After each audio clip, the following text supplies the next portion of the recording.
నువ్వు ఇప్పుడు మళ్ళీ ప్రవీణ్ అక్కకు ఫోన్ చేసావు అని చెప్పి కాల్ చేసింది నాకు. Okay, that is your wish, చేసావు. నేను ఇప్పుడు నీకు మళ్ళీ చెప్తున్నాను, మే వరకు టైం ఇస్తే నీకు 1.5 తిరిగి వెనక్కి ఇచ్చేస్తాను త్రూ అకౌంట్. అర్థమైందా? త్రూ అకౌంట్ మే వరకు టైం ఇస్తే నేను నీకు మళ్ళీ వెనక్కి ఇచ్చేస్తాను. ఆ మిగిలిన డబ్బులు అంటావా, నేను లైఫ్లో సెటిల్ అయినప్పుడు నా దగ్గర ఉన్నప్పుడు నేను ఇస్తాను. అది కూడా నేను ఇవ్వను అనట్లేదు. లేదు కుదరదు, నాకు ఇదంతా అవ్వదు అంటే పెద్ద మనుషులకి నువ్వే ఫోన్ చేసావు కదా. నా జీవితంలో పెద్ద మనుషులు ప్రవీణ గారు మాత్రమే. సో ఆ ప్రవీణ అక్కకి వేణుస్వామిని పెడతావా లేకపోతే ఇంకెవరినైనా పెట్టుకుంటావా, నేను పిలుస్తాను, నువ్వు పిలుచుకో.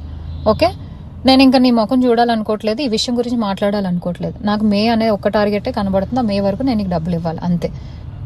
లేదు కుదరదు కాదు అంటే నేనే పెడతాను హెరాస్మెంట్ కేసు. ఎందుకంటే మా అక్కని ఇన్వాల్వ్ చేస్తున్నాడు, మా మమ్మీని ఇన్వాల్వ్ చేస్తున్నాడు, లేకపోతే మా ఇంటికి వస్తానంటున్నాడు. అసలు నా పర్మిషన్ లేకుండా నువ్వు మా ఇంటికి రావడం ఏంటి, లేకపోతే నేను మీ ఇంటికి వెళ్ళడం ఏంటి? ఇంట్లో ఇన్వాల్వ్ చేసుకోకుండా నువ్వు నేను మాట్లాడాలి, నువ్వు నేను సాల్వ్ చేసుకోవాలి అంటే నా వైపు నుంచి ప్రవీణ్ అక్క వేణుస్వామి మధ్యలో కూర్చుంటారు. మే వరకు నేను ఆ డబ్బులు సెటిల్ చేస్తాను. అది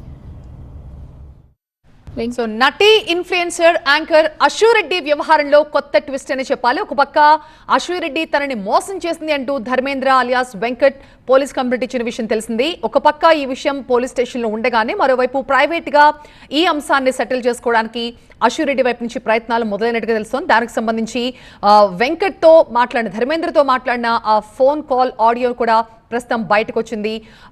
ఈ విషయానికి సంబంధించి అశురెడ్డి ఏవైతే ధర్మేంద్ర నుంచి ఆరోపణలు ఉన్నాయో వాటిని ఒప్పుకున్నట్లుగానే అనిపిస్తోంది.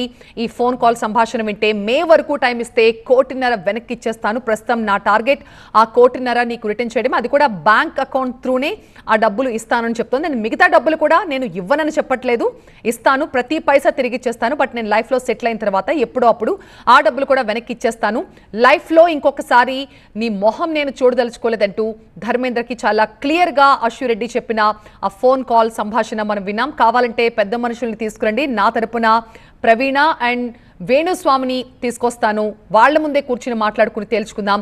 కాదు లేదు ఇలాగే కంటిన్యూ అవుతానంటే నేను కూడా నీ మీద కేసు పెడతాను, హెరాస్మెంట్ కేసు పెడతాను, అనవసరంగా సంబంధం లేని విషయంలోకి నా అక్కని తల్లిని కూడా లాగి మమ్మల్ని వేధిస్తున్నారు కాబట్టి నేను కూడా కేసు పెడతానంటూ ఒక వార్నింగ్ ఇచ్చింది అశురెడ్డి.